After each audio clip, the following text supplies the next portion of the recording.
Je suis né en 11 janvier 1934 dans une ville de l'Argentine qui s'appelle Córdoba.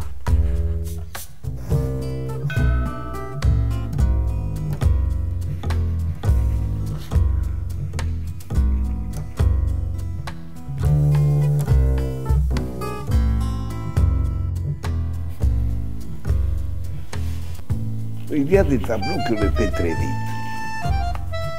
Parce que, bon, c'est comme ça, hein? C'est comme les bons jours de Maradona. Hein? Il ne jouait pas tous les dimanches très bien. Mais il y avait des jours éclairés, non? Et ces jours, les tableaux, ça sort comme ça.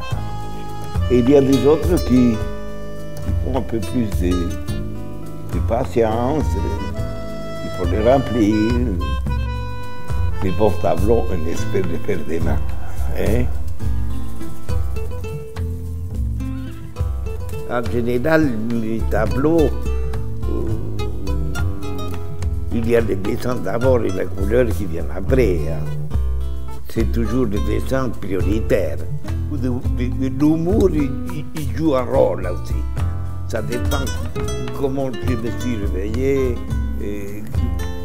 Si le petit déjeuner c'était convenable. Mon travail c'était toujours à partir des séries que j'ai fait une derrière l'autre, n'est-ce pas? À casser la moitié des femmes, en général, les hommes sont curieux, ils veulent voir ce qu'il y a à l'intérieur. En général, on commence les tableaux et on ne sait pas très bien comment les suivre. Ça, et on sait beaucoup moins comment il va être fini. Non, moi, je pense, parce qu'on me dit toujours du Seigneur Gustavo, non? S'il y a quelqu'un qui l'a inventé, et moi, j'ai rien à foutre avec ça, cette histoire. Empieza el día. Oui, une fois que j'ai fini le dessin, j'applique la couleur, qui est d'une façon très impersonnelle, parce que j'aime bien appliquer la couleur et l'extraire après. Et ça, c'est pour qu'il ne reste pas la trace du pinceau, que soit n'importe qui peut le faire, n'est-ce pas? Surtout qu'il y a le minimum de matière possible.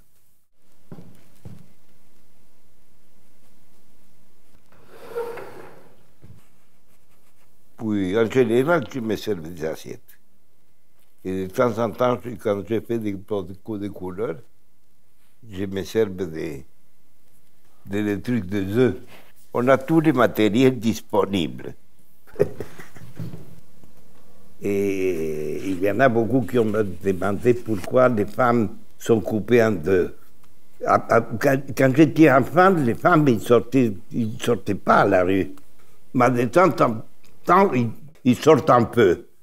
Et quand on me disait qu'ils sortaient un peu, je dis, si c'est un peu, ça doit être pas entière. Et bien voilà, j'ai choisi la partie d'en bas pour la représenter. S'il reste la partie en haut, il ne peut pas marcher.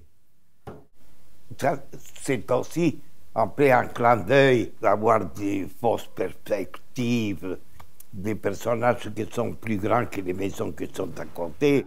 C'est entre le plaisir de le faire et le goût de faire rire le spectateur plus tard.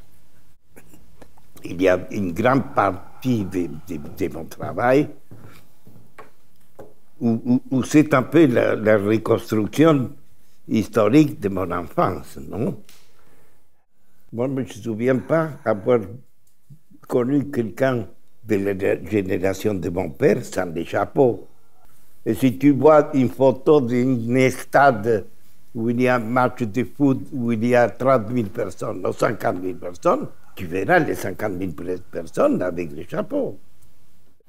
C'est vinylique, pas acrylique. Mais c'est aussi bon que l'acrylique, hein? Je dois te dire que je travaille avec cette matière. Je l'ai découvert en peignant des photos. Je n'ai pas gardé les mêmes couleurs pour les transporter à différents endroits du tableau. Hein? Ah, il y a des artistes qui travaillent de façon très rationnelle.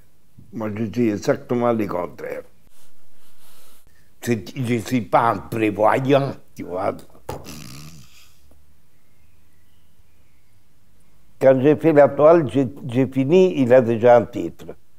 Et ça m'arrive que j'ai 10 toiles que je n'ai pas mis de titre, j'ai un bon jour, j'arrive, et j'ai fait les 15 titres dans 10 minutes. Et peinture à responsabilité limitée. Géographie américaine. Ah, moi, j'ai beaucoup de titres. Yo no soy buena moza. Los generales. Resumen de una cuenta bancaria. Las desviaciones de 007. Los sueños de Aniceto. C'était toute une série de tableaux de 2 mètres sur 2 mètres, y celui-là aussi pensando mucho. Gente a la espera de una cita de amor. Je ne sais pas pourquoi il est à small shadow. Par morceau, le tableau, il est fait en blanc et noir, et par morceau, il est en couleur. Retrato con código, number 2, y el otro es Nacimiento del mito. Fondo gris con gente agitada. Y celui-là s'appelle la fracture sociale, fractura sociale.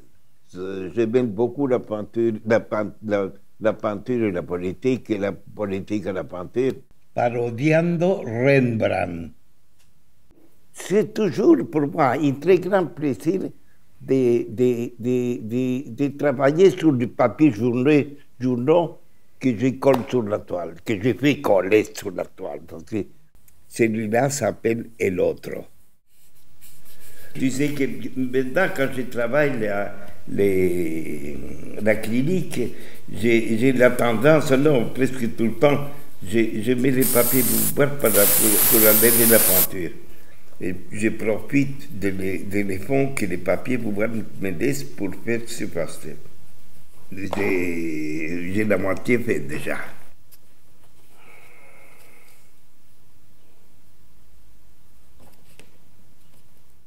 Que c'est pas le meilleur que j'ai fait. Pastel gras, toujours des pastels gras. Je ne sais pas travailler avec des pastels secs. Jamais je l'ai fait.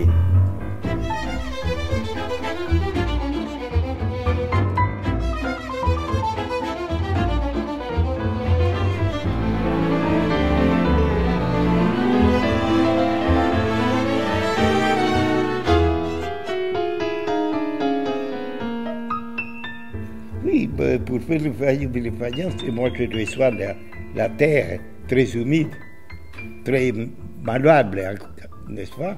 Et avec un clou, je fais mes dessins.